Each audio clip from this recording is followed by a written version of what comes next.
everyone, and welcome to McLean Uncorked, produced by the McLean Community Center. This is our second live virtual wine tasting event. So welcome back to everyone who joined us last time in October, and to those who didn't, we are so glad you're here. We'd like to thank the Istrico Productions team and the Wine Outlet for helping us to make this happen. If you'd like more information about our next Uncorked tasting in February or other events put on by the McLean Community Center, you can visit mcleancenter.org/special-events. Tonight, we're excited to welcome John Wyant of the Wine Outlet in McLean. John has worked in the food and wine industry for almost 20 years, and he's here with us to share his expertise. We will be answering your questions throughout the event, so make sure you use that Q&A button at the bottom of your Zoom screen to submit them. We might not get to every question right away, but we'll do our best. We'll also be sharing a few poll questions during the event, so be ready to answer those. One final note, this event will be recorded. Now, I'd like to bring on John Wyant from the Wine Outlet.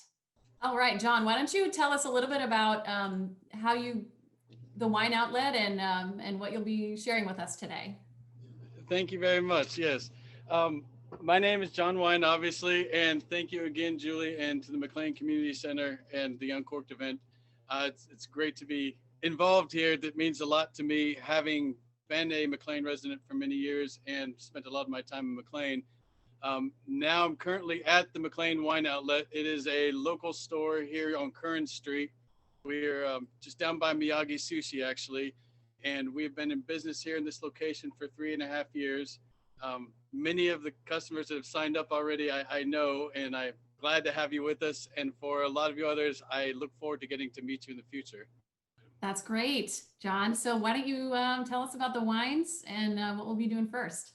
So when they asked me to do the tasting, I really wanted to, being the time of year, I really wanted to do holidays. And for me, holidays is fun. It means great business, of course.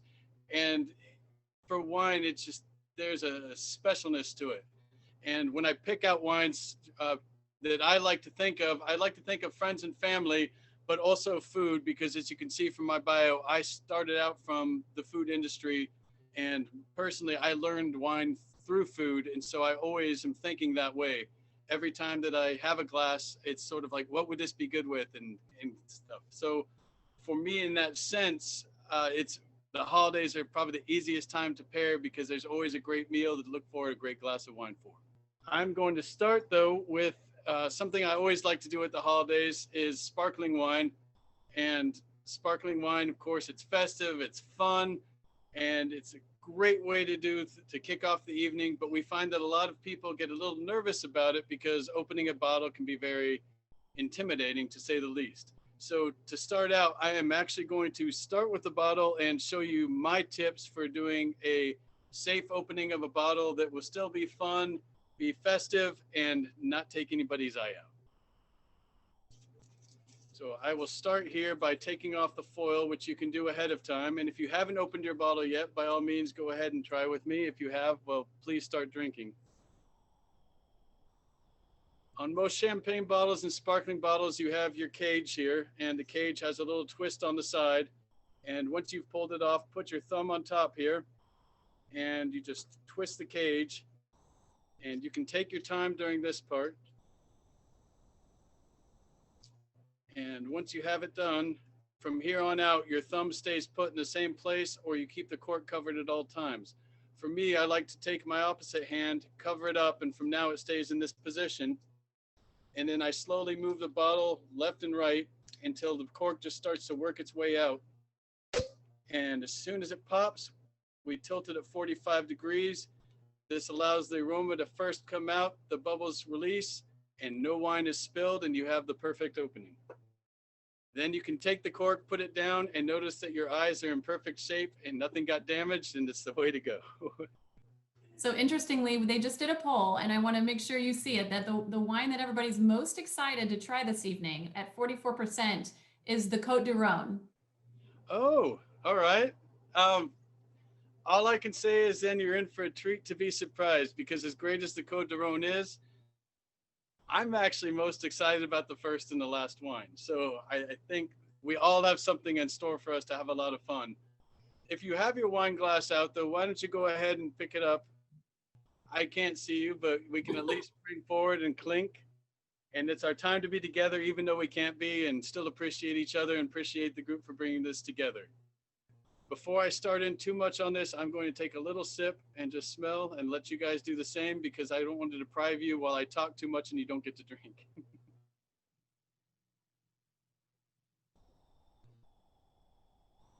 So what we're starting out with here is actually Sparkling Barbera from Massimo Lovasolo. Massimo is from the friends and family category for me. Before I worked for the wine outlet, I was a wine importer and distributor, and I worked with a small company called CM Imports. And one of the enologists we worked with in Italy was Massimo. And he always had these crazy things he liked to do. And for a friend's wedding, he had actually made some sparkling Nebbiolo. So we got to try it and thought, this is just absolutely fascinating. I have not had this done this way before. And I really said, you've got to bring it over here. And he said, I don't make enough. It was just a gift. So after a couple of years of bugging him, we were able to actually get him to produce enough that we could then bring it over. So in the shop here, to me, it was something that I always wanted. About the wine itself, it's actually made with Barbera, which is one of the main grapes of Piedmont, Italy, right up there with Nebbiolo. It is, Nebbiolo, of course, is the main grape for Barbaresco and Barolo. Barbera can be grown from a couple of different regions and actually all over Piemonte, and now it's even grown in the United States. But there it has a specific cherry and strawberry quality that lends itself to sparkling so much. So one of the questions I get a lot when we're talking about sparkling wine is, how does it sparkle? What's the difference of it? And what's the difference between a sparkling wine and champagne? So to go along with that, there are two major methods of sparkling wine. And even though sparkling wines have existed for many, many years, sparkling wine as we know it is actually a much younger creation. And the two styles that we're mostly familiar with are champagne, method champenoise, the traditional method, or Charmat. And you might ask yourself, well, what's the difference? The Charmat, which we know now, was actually really called Italiano Methato, and it was named traditionally the Martinotti back for the person that originally invented it back in 1897.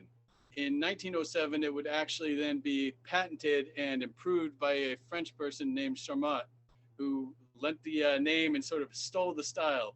But the difference here is wine itself ferments, and obviously that's the creation of it. It can undergo a second fermentation, which creates bubbles. And the goal was, how do you trap the bubbles into the wine? Well, this is a very hard concept to actually pull off to get the bubbles to not leave. What Martinotti, sorry, not Martinelli, the cider person, what he had actually discovered was that he'd taken a large stainless steel tank and done the secondary fermentation by adding in a liqueur de tirage, that's sugar and yeast, and that would create the secondary fermenting, which would create the bubbles. By doing it in a closed container, the bubbles would trap in. So then he would go ahead and filter the wine there and bottle, and the sparkling was already done. Now, the more popular known style is actually Champagne Méthodier, and that's the traditional method. And what happens there is the wine is actually bottled first, and then the secondary fermentation happens within the bottle. And they do that by riddling before they do the dosage. Does this make a difference? Yes, it makes a big difference. The difference is that if you do a Charmat method, it's a very pretty, sometimes a little bit sweeter style with small, tiny, delicate bubbles, but very smooth, and they're not as pungent and lasting. Whereas the champagne style, the traditional, will produce, being that it's in the bottle and under more pressure and develops later, will have much more lively, vibrant bubbles that will give it a little more effervescence. So the Charmat, Frizzante, you may always see it called the same. You will see now by tasting it and looking, you have really tiny little, almost microscopic bubbles running up your glass just at a very fervent pace. And to pull here, you can even tilt to the side, and as you twirl it a little bit, you can see them come right up. And they give a nice little softer coating, and so it's not so aggressive, and it's just a very light, gentle feeling that allows the wine to really permeate through and the bright flavors to lift up.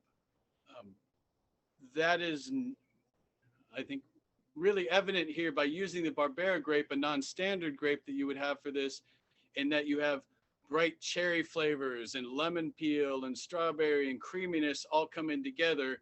And it's these flavors that get that extra brightness from the sparkling and just give a little ting and warmth and happiness to us. So the grape that's in this wine, is it often used in other types, or is it pretty much usually used in this kind of wine? Barbera is actually typically used as a still red wine. It's one of the most famous Italian dinner wines from the Piedmont region, along with Barbarella or Barbaresco. But typically it would be considered more of what we would call a pizza wine, but it's, pizza, pastas. On my last trip over there, Barbera was served a lot as appetizers, with charcuterie, with fried foods, the kind of things that we might have, which leads me to, for the holidays, where I would enjoy this is, of course, cheeses. On the cheese selections, I think I put a soft and creamy cheese, bubbles, any kind of sparkling, and a nice creamy, velvety cheese. They always go well together. The buttery content of the cheese, the bubbles, just to break that up and give it a little lightness, they marry together so well. Rosé itself also does well with that, and goat cheese too, with the combination of the tang. But since I'm using goat cheese on the next round, I figured that we would stick to the breeze here. However, even if you wanted to enjoy it with a meal, Christmas or the holiday season is a wonderful time for Barbera and for sparkling Barbera and rosé in general, because you have the salty combination. Salted ham, for example, if we get this nice honey baked ham and they have that sweet and salty combination, the rosé is just the perfect element to sort of lift that up. You have the brightness to cut through the ham, the fruit to cut through the salt, and the all together, it's just really enjoyable. The last way I would serve this, though, is dessert. And desserts are always funny for me for pairing, because we have this theory about chocolate and red wine, and they can work together, but they don't always. Sometimes they actually aren't the best pair. But a sparkling rosé, especially one that's got a little more fruit like this, is perfect for that, because it not only marries with chocolate flavors, it marries with fruit flavors, it marries with cheese. And you can just put a bottle out and your guests will be happy with whatever they have. Or as you can taste for yourself, it's great just to drink on its own. So we had a question from the audience about the bubbles. Obviously, the small versus large bubbles will feel different on the tongue, but do they actually affect the taste of the wine? They would in how you taste it, and they can, the bubbles, the size themselves won't, but the aggressiveness will give the more a little more, like, I think vibrant was the word I used before, but it give it more tightness and a little more oomph to it, where so that does come into taste. Even though you don't taste it, affects how you taste it. And then the last poll that came up quickly before, because we probably we don't want to miss out on any of the wines this evening. We only have an hour, but when they were asked how long it takes to make a sparkling wine, most people, 38%, thought it took 10 months. Can you give us the correct answer? Part of the reason of using the Charmat method was that you could do a larger amount of wine in a quicker time. So you can actually do one in less than a Charmat could be 9 months. But typically, the crowd is right that the 10 months is where that would start, yes. For me, I think it's delicious, and I was glad to get to show it. I hope you guys enjoyed it as much as I do, because to me, it's just we can say it's a sexy wine, it's an elegant wine, but it's also a very friendly wine. Okay, so we'll probably want to move on to the next wine, but there is one more question from the audience, from Christopher and Phaedra, and they want to know about preferred order. They're asking, is there a preferred order to serve the wines? Do you start with the rosé and go to a Chardonnay? Is it personal preference? How do you decide? That's actually a brilliant question. And I think a lot of times in wine, we try to define things too much. We forget that it's fun. And for me, I mean, that's why we do it. We do it to either enjoy our meal, we do it to enjoy our friends, we do it to enjoy ourselves, whatever it is, but we're doing it because it's fun. And so the more written rules you have, I think almost the harder it gets sometimes. But typically the rules would be, if you did a tasting, for example, people would go from white to rosé to red in terms of color and heaviness. For a meal, though, bubbles often come up at the beginning. You want your bubbles and your light, dry whites, which we'll talk about in the next wine. You want those more acidic, those flavors to come in the beginning. But typically, you always want to have your heavier reds and your fuller wines at the end, because after you have those, you'll feel less like drinking more. Okay, John, would you like to introduce our next wine? Straight from the shelf to your houses. This is the Mokaroa Sauvignon Blanc from Marlborough, New Zealand. And here we go. Thank you, Julie, for the assist. This goes back in with the friends and family. And for a lot of McLean people, you may have even had this wine and you may recognize the story. The story itself, and I will try not to talk so much because I do know I get excited about these and I go. But this is actually a very local connection here, in that the winemaker does have Virginia roots, and her son actually is the importer and distributor, a longtime friend of mine, and also had the previous job I had at Balducci's, who I believe will be doing the next Uncorked. We both had worked ran that department for years. Gray Mosby is his name. And Gray's mom, Judy Fowler, was a Sweetbriar alumni and a University of Virginia Darden Business School graduate. When she retired here, she saw her son doing all this great work in importing wine, and she said, "Oh, that just looks fun." And she told him on a whim, "I'm going down to New Zealand." And she called him and said, "I'm going to stay here and I'm going to start a winery with my partner." It was very interesting to see how far she'd come so quickly, and the help of the friends and the people there. And now she still does the Mokaroa Sauvignon Blanc, but she has her main winery, Pariri Hills, which actually has been named Winery of the Year, Red Wine of the Year, and she has been named Female Winemaker of the Year for New Zealand. Would you like to field the question? Yes. So I was going to ask you, this wine that we're going to try, the Sauvignon Blanc, how does it differ from other New Zealand wines? Okay. From other New Zealand Sauvignon Blancs or grapes? Take your pick. Okay. In general. This is actually quite fun. Thank you, by the way. So for me, I guess it's probably more, I think I should just why I chose it as a wine in general for holidays. And that will lead into, I think, the question. New Zealand itself does have a variety of grapes, although I don't want to give the answer to one of the questions right now, I think. But there's a Sauvignon Blanc is a popular grape there. Let's just put it that way. And Marlborough specifically, on the northern tip of the southern island, between the clay and limestone and the warm climate, but with the nights to chill, it just really does well with Sauvignon Blanc in general, which is why they brought the varietal over from Bordeaux. And that might answer the question to you there. They do have Chardonnay, they do have Pinot Gris, which has doubled in its production in the last 5 years. And those wines are grown in different parts of the large country. But in the Marlborough region, in the southern island there, Sauvignon Blanc is king, undoubtedly, and it just does best to the elements. Okay, and from the poll, 71% of our audience guessed that Marlborough produces the most wine of any region in New Zealand. And they are correct. It's over 70% of the wine, I believe. And of that, 90% of the production out of Marlborough is Sauvignon Blanc. So now that we can give away the answer. Our audience knows their wines. Yes. So why is this important to us other than we have a local connection, though?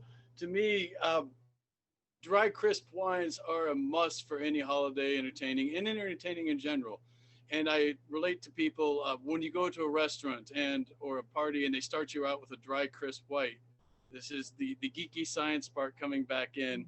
One of the things that a white wine will do, whereas reds are red and tannic because of the tannins of the wines, the white really gets its characters from two, either the body or the acidity. And a nice acidic, crisp wine will actually, as you drink it, will cause you to salivate. You'll notice, and as we taste it, where it hits you, what that does is it actually helps you get hungrier and helps you digest food more. So restaurants might serve a complimentary glass at the beginning because they think you will be hungrier and eat more, rather as opposed to a rich, buttery Chardonnay that you might have that all of a sudden becomes filling and oaky, and you're thinking, I was going to have 2 courses, I'm just going to have 1 now. This gives you the illusion that, oh, I'm going to do that, or I'm going to be really hungry, I need more food. For me, it's not so much of the I need more food, but it's just that getting into the mood for it, and the tanginess of it that you probably, if since we haven't brought it up to the glass, since I'm talking and I'm depriving you, why don't you guys all enjoy with me here? But it's the tanginess that right off the bat triggers your brain to think, this is something I want more of, and I want something to go with this. And oh, it's sharp and acidic, but if I can have something to pair with it, it will go nicely. And you guys should try the same at home here, by all means. Lift your glasses up. If you have stemware, you can use the stem. If you don't have stemware, you can use the globe. But there's certain characteristics of Sauvignon Blanc that appear internationally, and there's certain characteristics regionally that show up. And this is definitely a regional aspect here. New Zealand Sauvignon Blanc, you'll characterize right away for its very tropical sense. There's green grass that would appear in most Sauvignon Blancs, but here there's a specific grapefruit. There's a specific, what I call wet fern forest floor, a garrigue. These elements that blind tasting, you can always smell right away and go, that's New Zealand Sauvignon Blanc. And since I'm taking a lot on this one, I will just leave with some food pairings real quick. But goat cheese, something that's tangy, sharp, pairs really well with it. And one of my favorites and one of the regional is actually oysters. And if you're a kind of person that's a shrimp cocktail, oysters, these holiday foods, the brininess, the softness, the two of them together just really come through and complement each other so much that I can't say enough about that pairing. Well, we do have a couple questions from some of our audience members. One, Mark is asking, how will this particular wine age over time? Technically, Sauvignon Blancs are not wines that you would age too much. In Bordeaux, you will find some will do a little oak aging that might keep it down a little, might allow it to do a little bit, and they will develop some, but for the most part, the highlight here is the acids and the fruit, and because of that, those things you want fresher, young, vibrant, very out there. The more you age them, the more you have the chance of diminishing your fruit. And since there's not as much, there's some body, but not as much behind it, you won't get as much of the full expression. Okay. And an anonymous watcher wants to know, why is this wine closed with a screw top versus a cork? That is an excellent question. And it was, when I grew up in the business, it was a really hardcore battle. Thankfully, we've sort of won in that way. White wines and young wines in general, I've always been an advocate for screw tops, and especially for wines that are imported from far away. And it was explained to me really early when Shiraz was a big deal, and we would get Shirazes over here, that most of the shipping comes by boat, and it spends a lot of time on the boat. You have hot days at sea, cool nights, and the corks would grow and shrink and grow and shrink. And by the time they come over here, a lot of the wines would be oxidized or have issues to them. Just in general, the Stelvin top, the screw top, the technical name is the Stelvin, it just preserves the wine a lot better. Now, there is this notion that for more expensive wines and aging wines, you should have a cork. There are lots of different theories and studies. I'm not going to take a side on that. But for young, fresh wines, I always feel that a screw cap, if you can get one, is a great thing to have. Plus, for me, for these kind of things, if I'm in the backyard or I'm taking it to somewhere, to a park, even though it may not necessarily be allowed, I love the fact that I can just twist it off. Or if you're going to a pool or somewhere, it's just so much easier to not have your corkscrew with you. And I'm in favor of easiness. Definitely. So you mentioned that one reason is that this wine comes from so far away. Related to that, how has the COVID pandemic affected wine availability from countries like New Zealand that are all the way around the world? There's many sides to that. In some ways, at the beginning, it seemed to affect it a lot more. And we are seeing, wines coming in at their levels. It's sort of hard to predict or say what was necessarily COVID related and what was tariff related, because a lot of this all sort of combined together. That there were import in Virginia. We have a three-party system where wine shops like such as myself, we can't direct import. We need to buy from a third-party distributor, and those distributors then have to order the wine over. And so we were running into issues where either between of COVID or prices going up with tariffs, the wines weren't coming in as quickly to start with because nobody saw this coming. The market has caught up with itself, and we're seeing, especially in the last 2 months, a lot of things that would have come early in the year showing up. In general, for COVID, though, there were some periods where the docks were closed. You couldn't get stuff out. Production in some areas, there were worries about how you would do your feed. How would you do your harvest? You know, could people be out there? Was it safe to be there? The harvests are in successfully, and you know, all the stories I've heard are good from it. But it is a concern, just like anybody else's regular life. You know, I don't want to trivialize it, but I also don't want to make it seem that it's any harder than somebody sitting at home for the impact that it has on them, because this is tough on all of us. Of course. All right, I'm going to try to get through a couple more questions before we move on. So Phil in the audience asked, he noted that New Zealand exports so much Sauvignon Blanc. Is there a reason for this? Is it just their best wine based on climate or something? Can you give us That's a good question too. I think part of it is the ease of the grape. Pinot Noir actually used to be one of their higher grapes that was exported. It was from the 70s and 80s. It was a front runner, and Chardonnay was actually very popular from up in Hawke's Bay. Pinot Noir in Central Otago. They're more expensive. They take more time. They're more delicate. Plus, they had their own niche in the market, but they never created a specific, really strong enough where for some reason New Zealand Sauvignon Blanc with its just super characteristical style that there's nothing else like that just became that way. Now, the other part of that would be that there were larger, there are a lot of large companies that do produce wines in Marlborough, and they had the money to back that up, and they were able to put the marketing push that the others didn't. So, and we thank them for it. I mean, Cloudy Bay, Oyster Bay, these people were able to get these wines worldwide and really create that demand.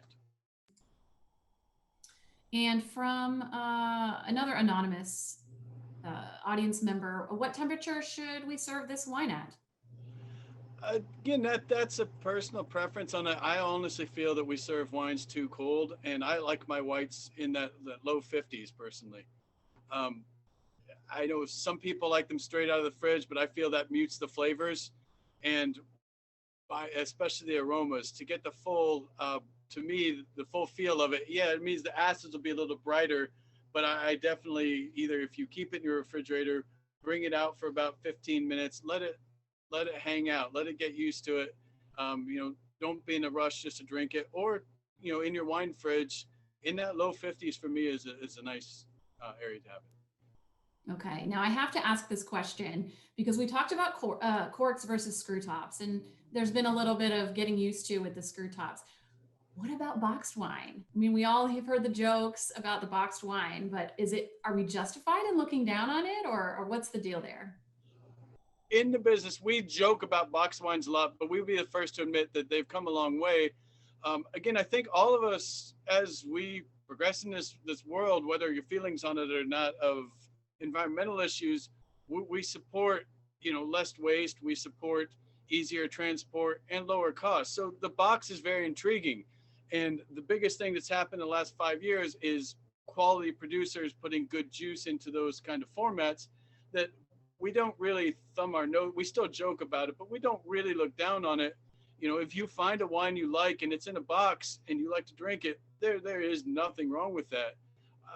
There's still just, I don't think, as much of a market and a little bit of a stigma that people are still a little hesitant to get fully behind. But I have drinking some. I have some I've really enjoyed. There's a Côte d'Aron leading into the next one, not ours, but that I used to come in a little wooden box with the plastic inside that I always thought was really fun. Deb is asking, she says that in Chile, they actually list Pinot Noir under the white wines and serve it cold.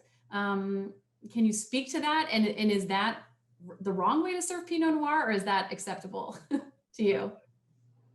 Again, I'm non-traditional. Okay, so my thing is you need to be able to enjoy the wine.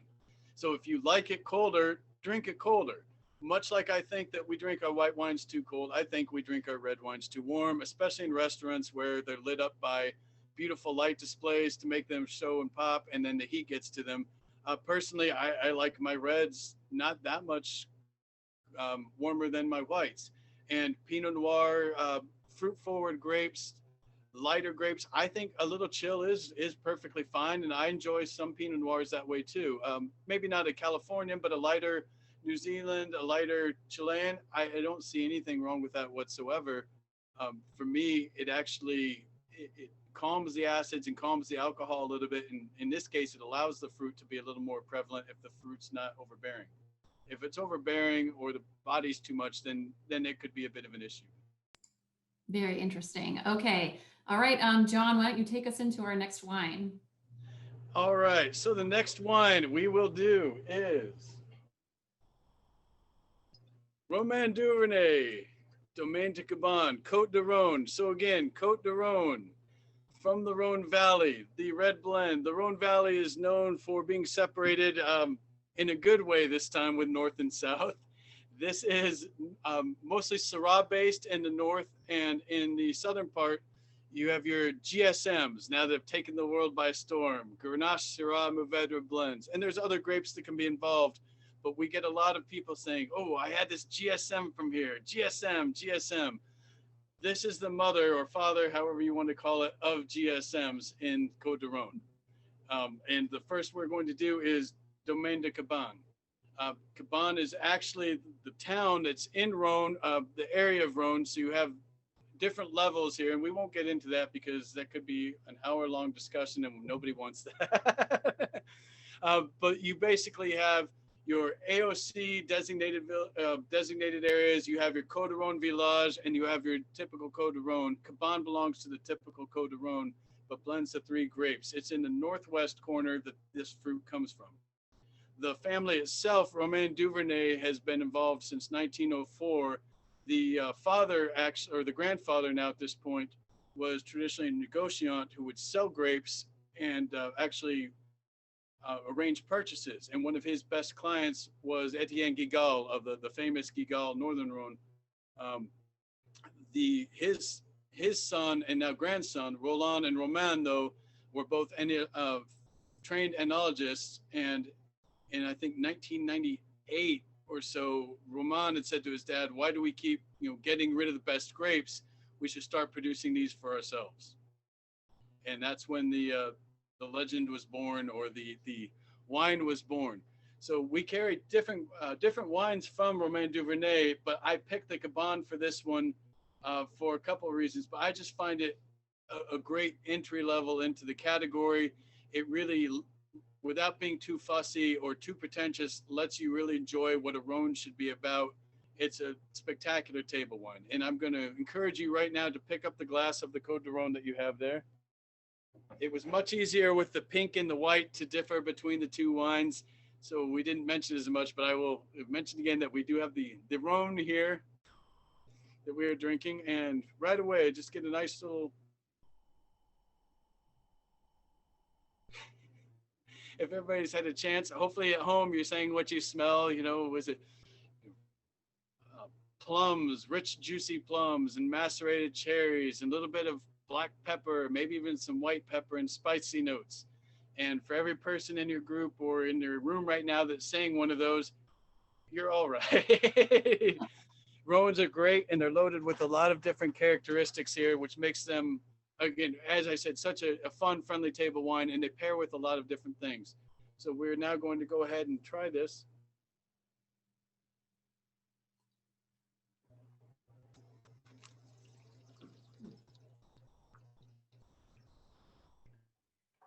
And I misspoke, by the way. I said 1998, and it was 2008. I was thinking of to correct myself for when they started bottling. And what's a decade anyway? However, so right off the bat, you can see that it's just got this really comfortable, round but warm, just inviting to it, that you could see yourself having a little nibble of cheese. I think for this one, I paired a green chili cheddar on the suggested pairing. So you can see it can handle a little spice. You could do this with Indian food, but it's great with pork loin. It's great with chicken for the holidays. Rhones in general, they're just, they may not always be the most impressive in your face wines, but they're hard to mess up. They just really deliver that just makes you smile. Um, One of the things I would say on this too is, just a second here. Yeah, they will open up quite a bit, and you can see just as this is going, it's actually as you swirl around, and by all means, everybody, this will release your flavors, release your smells a little bit more. You can see the aroma, the violets coming out a little bit more. There was a dustiness that shows up in there that now is pairing up with the fruit. Part of that is the location that it's at, the soils, the terrain, the terroir, that will add a little bit to it. But the combination there just, I mean, for me, this is a gem of a wine for the price. So to continue that thought of it opening up, we have a couple folks asking, should this wine be decanted? I seem to say it too much because I'm non-committal. Again, it is a personal preference. Um,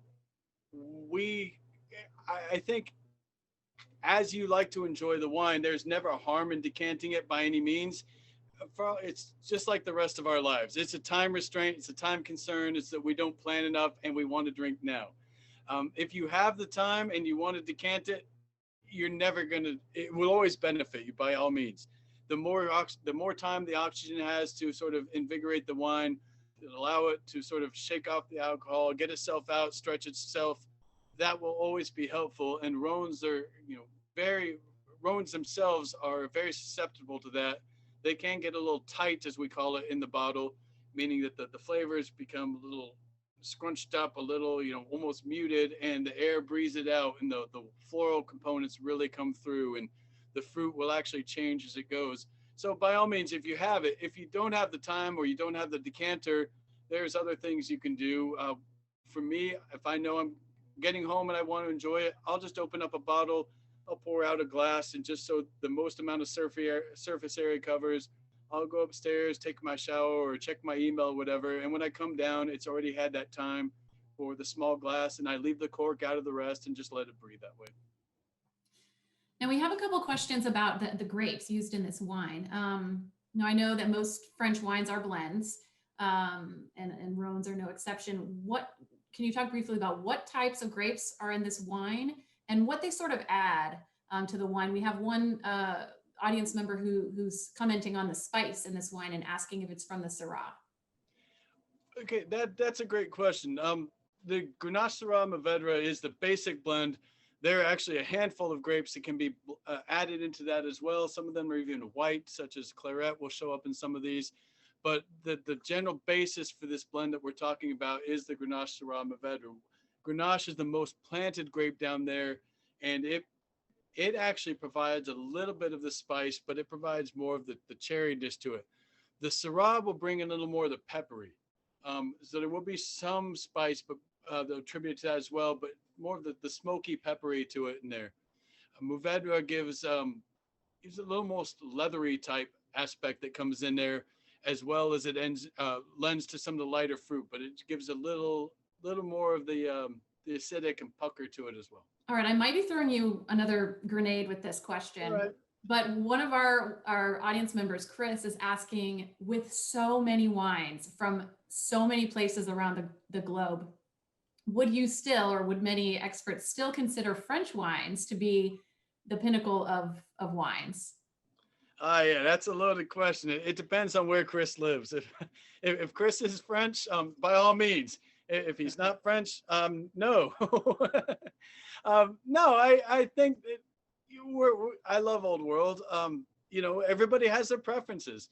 I still think that the winemaking traditions and standards there are among the best of any, but I think that thought downplays of how much of wine is spread as an international commodity, and the trend that people actually have learned these things or wanted to learn these things. I mean, we're growing wine in almost all 50 states now. Arizona is producing Rhone varietals, so is New Mexico.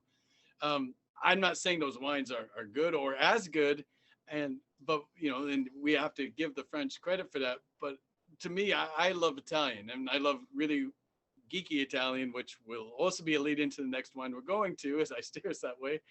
Um, but yeah, I mean, there's still, the market still says yes, the French wines are the most worthy, the Burgundies, the champagnes. But it really, again, this is about you. It's your glass. It's nobody else. You're the person that gets the wine. You're the person who enjoys the wine. So it doesn't really matter what anybody else thinks. Okay, so one more follow-up question. This wine, the vintage on this one is 2017. Can you comment on that? Was it a particularly good year? We actually are in a string of great vintages. We've gotten sort of lucky. They've been a little higher heat. There were some rain issues for 16, 17, some storms. Um, you see typically in those years, you see a little lower yield, which can be sometimes damaging to the prices because if you have less grapes. But honestly, starting in 15 was, getting all these great reviews, and 16 pulling great reviews, 18 and 19. As far as in relation to those, 17 is a good year. It's not going to be an outstanding year, but it's definitely a good year, or a drinkable year. Let's put it that way. We have another question from Ellen and Ray, and they're asking how this wine and the Rhone wines compare to the Loire Valley wines. Completely different. Completely different. The main thing, well, there's a couple things. Soil difference, obviously, altitude differences, climate differences, but the main is the grapes that are grown there. The grapes that are grown for Loire, mostly approved grapes. You have Sauvignon Blanc, you have Chenin Blanc, you have, for reds, you have Gamay, Pinot Noir, and then the probably more famous grape, and my favorite grape from that area would be Cabernet Franc. Cabernet Franc would probably be the closest, but seeing as Loire sits sort of, above and to the west there, and you actually can, it's not really relatable to that sense, but the Rhone wines will offer, more of a medium body to fuller body, definitely, and the spiciness that maybe Cab Franc might have a little spiciness there, but will have a little lightness still. The Loire reds I typically find to be a little lighter, a little more delicate, whereas the Rhones I find to be a little more muscular.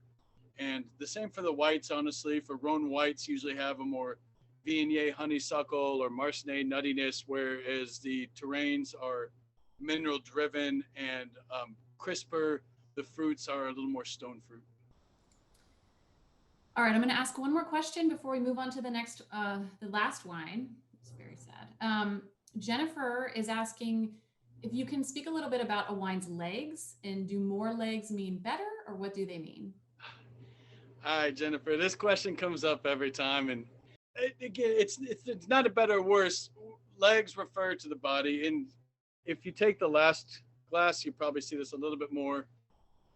What we refer to in legs is when we swirl it, is as the wine comes back down, the residual that leaves behind there, and that can be, and it's basically a thickness of body. It can be a nod to your sugar and alcohol levels, viscosity of the wine. And so to break it down, it's just saying, is the wine more viscous or not? And if you have two grapes that are if you have two wines that are same grape, then that might make a difference. But it's really sort of an unfair comparison across it, because Pinot Noir, you don't want that. You don't want a thick, syrupy Pinot Noir. But if you're having a Syrah and it doesn't have any legs, it might be a little thin and weak, then that's a good indication that maybe that's not a full-bodied Syrah that you might like, or California Cab. You wouldn't want one that just runs down the glass because there's nothing there to hold on to. Was that the easiest way to? That's great. It depends on each wine. All right, let's move on to our fourth wine. All right. I told you I'd get a little geeky again and throw out a curveball here. So here we go. I love Italian wines, and actually I will bring the same up. And this is Candylari. It is an Italian grape. We will say this a couple of times. The spelling there, Candylari. Of course, we're going to put it, I call it that for a joke around here for easy memory, but our full pronunciation of this, Candylari, a grape not a lot of people know about, and it's from Sardinia, which we don't get to have a lot, Mostly when we think of Sardinia, we think of Vermentino and we think of Cannonau, which our friend Grenache coming through back again. Sardinia is fun because it's really that history lesson for me. We always, how much wine moves around, and when wine goes from the Greeks and the Turks and into Italy and into France and back and forth. And Sardinia seems to always be one of these stops where it gets these. And science has shown us now that sometimes some of these grapes we thought came from somewhere else actually may have originated there or been there before where they're famous from. And there's two grapes like that that have come into recent popularity, I guess, although it's still on a very small level. And one is a white Torbado and two is the Candylari, where it's a small production, mostly on the northwest of the island. The grape itself is thought to be the same grape or relative to Gratiano, if you're wanting to call it that. I just call it Gratiano in Rioja. And in the 1600s, the Aragoneses occupied Sardinia. It was thought that they brought that over there at that time. It's only been in the last 3 to 5 years with geological dating that we realized that this actually may be a native grape that sort of disappeared and spread out and is just coming back to its own right. But enough of the history of the grape so much is why we love this and why we should appreciate it. And with Italy, there are so many grapes that we come across, and I am an Italy geek, I'll admit it right away. I love French too, I love American, but Italy just has these neat, unique things, and we come across something and think, oh, what is that? I've never had it. And so I always want to go try it. And when I had the chance to get one of these, I just had to share it with people. The grape itself, as you can see, we talked about from Jennifer's comment, it does have some legs. It also has a nice, thick, dark color. So it makes us think this is going to be a really heavy wine. When I've seen pictures of the grape itself, it actually is dark purple, almost black, with this just really tight oval to it. And I always wondered what it would taste like. So when I had the chance, it was I had to jump on board. As you see here, though, you just swirling it, it's the most aromatic of the wines, I think, coming out. Right away, you can just see this crushed floral, crushed violets. There's almost licorice coming through there. There's jam. There's even there's a scent there that I can't quite think of what it is. I'm looking down, thinking to myself, just I can't even. I'm trying to help you out, but no, I can't think. It's almost like geranium, I would say. There's a certain smell that connects to us. One of the great things about wine, again, is there's just smells that take us back, that transport us, that we find in a glass of wine that remind us of something. And this, for me, this reminds me of that. And as you go ahead and take your sip, and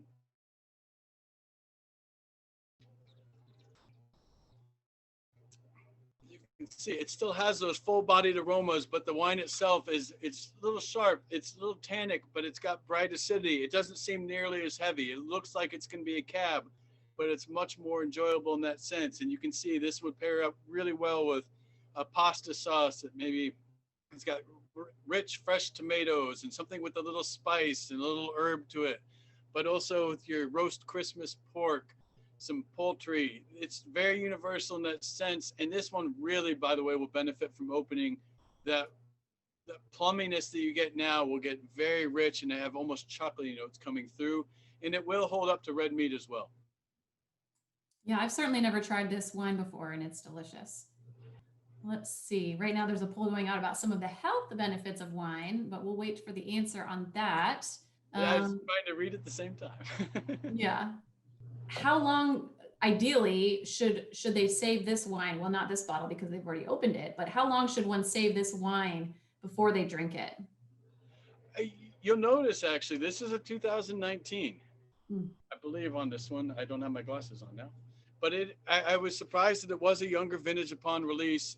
Especially, it's not expensive to me in a way, and that's part of, in my age now, I don't always, I still like to hold wines, but I'm more tempted to open up something right away that I didn't spend a lot of money on. So there is this sort of, this desire to just go ahead and open it up. And you could, as you see right now, by drinking it, it's enjoyable now, but I do feel that, you could age this for 5-10 years. I've had one that's been at least 7 years old, and there will be something that goes to it. You definitely will get a depth to the right now. There's still a medium weight. The weight will get a little heavier. The tongue coating will be more. and the fruit will be a little more, not necessarily stewed, but a little more, instead of just jam, a little more full, like compote. So to follow up on that one, I'm getting another question from somebody else about Italian reds in general. This one, Barolo, Barbaresco, what is it about them that they benefit so much from being held? That's actually a great question, and it's sort of the basis of reds in general. Um, those grapes, the Nebbiolo grape that makes both those, but also Brunello and even some Bordeaux's, what makes reds red is the skins, and the skins have tannins. And not all grapes have the same amount. Pinot Noir has less tannins. Cabernet has lots of tannins. Nebbiolo is, in appearance, a lighter or medium grape. It's not a very, heavy looking, but it has really thick skins, and those thick skins therefore have much more tannins and give it much more tightness. What timing does, and the same thing as airing, but aging will actually soften those tannins, and as the tannins soften, they will blend and sort of help bring out the maturity of the wine. So keeping them down for a long time helps to really give you a softer, smoother wine that allows for the fruit to develop in and to create this full complex experience. When we decant, we're actually sort of trying to use air to make up for that same amount of time, but aging. From Phil, we have the question that doesn't the aging process for wine end by the time it gets to market? I mean, no, wine should be able to age in the bottle. There is typically enough. There's a little bit of. There's always going to be some air into the bottle. You don't want enough that it's going to get oxygenated or oxidized. If your cork's done whatever, but just in general, it will still. The more it sits, the more those tannins will just break down within the alcohol, and that will soften the wine. There are some producers that will hold the bottles until they feel it's ready to drink, and they hang on to them. In a modern economy, people are rushing to get them out. Nobody wants to sit on it and have it be their expense. The wine store is not going to want to have a bottle on their shelf for 5 years. The distributor is not going to keep it there. In a perfect world, yes, we could just go. And there are some wineries I specifically deal with that do hold their wines longer and don't release. And I've had this issue with Napa recently, that some of the people I think should be waiting 3 or 4 years are waiting a year on a wine that honestly probably needs to hold for 5 to 10 years. Okay. And then, we mostly talk about aging when we're talking about red wines. I have two different questions. One, why don't white wines age as well? And then on the other side, when you buy a bottle of liquor that also doesn't age, is it just because of the tannins in the red wines, or? Well, yeah, when we age, we're aging specifically for, or mostly for, the tannins. The tannins are the part that ages. To just be really crude about it at the most basic level. I mean, there's obviously much more to this, but yes, the whole reason we age the red wine is the tannins, and we don't necessarily age the Pinots. Now, Burgundy we can age, and it will develop. So there will always be somebody to throw that right in there, and hey, we can do that. And certain wines will just benefit from more than others. Certain whites will age. Actually, whites though, oak aging, or whites that were done in oak will actually age better because the oak will settle down. The idea though is we have an element in there, whether it's tannins, oak, that we're trying to let soften up and sort of integrate itself into the wine to that point. So the more time we do that with, the better, up to the point that the fruit starts to dissipate and leave the bottle. And then there's a negative aspect of aging, which is probably the lead of that question. And then somebody else has asked about traditional decanting with, just a decanter versus using one of those new aerator products. Probably personal preference on that. I mean, time is always the great decider. I don't like the aerator devices personally. Corvin's pretty cool. The one with the surgical needle, pour out what you want and the rest will stay there. That I definitely think that's a neat one. If you're only going to have a glass, maybe two. If you're going to have more than that, then it's probably not worth it for the economic feature of it. There's just something romantic about decanting, and I think, again, if you're going to use most of the bottle, it just looks cooler. I do think it does a better job. Also, you don't have to clean the little plastic aerator thing, and I'm not a big fan of putting my wine through plastic or foil or things like that. So I prefer it, Steel's fine. It came from, a lot of the wines came from steel originally, steel or concrete. Glass is great, but to me, if you you have to clean it. Then did you get soap in there? Did you get it cleaned out enough? Are you going to get that aftertaste? Decanter or straight glass decanting is great. All right, we're almost out of time, and unfortunately, we're not going to get to most of the questions. I want to squeak in one more, though, that somebody asked back when we were doing the first wine. Why, you hardly ever see a sparkling red. Why? That's a good question. Sparkling rosés have actually grown a lot in popularity. Um, I, I'm not going to say I'm stumped on that one. But I think that's a very good question. There are areas where there is a traditional culture of it, though. In Washington State, for example, there's somebody making sparkling Syrah. Australia has a strong economy of doing sparkling Shiraz. Maybe just with what you have for your grapes there. Rosés, though, there is a history of that, and they've lended themselves to it more. There is some theory to it that the sparkling, the carbonation actually does not always sit well. It can make the tannins more bitter, and that would probably be part of it. You'll see sweeter wines being with the bubbles just for that reason, but there's some to it there. All right, and actually one more thing, because we had the poll about different questions about health and wine, and we probably don't have time to talk about each of them, but just a few things about wine and health to close us out. Oh, you can't ask a wine shop person about health. Come on. Follow your doctor's orders. Listen to the medical people. The wine guy will tell you what's good. The doctors will tell you what's the healthiest. But yes, from my customers that are doctors and come in, they seem to think, a glass of red wine is healthy. They say a younger, fresher wine typically is better for you. I've seen some reports say that white might be a better bet, but red supposedly has more effect for heart ailments, so it's better for that. But white in general, I'm a PhD in wine. No, I'm not. I'm a guy that knows wine really well.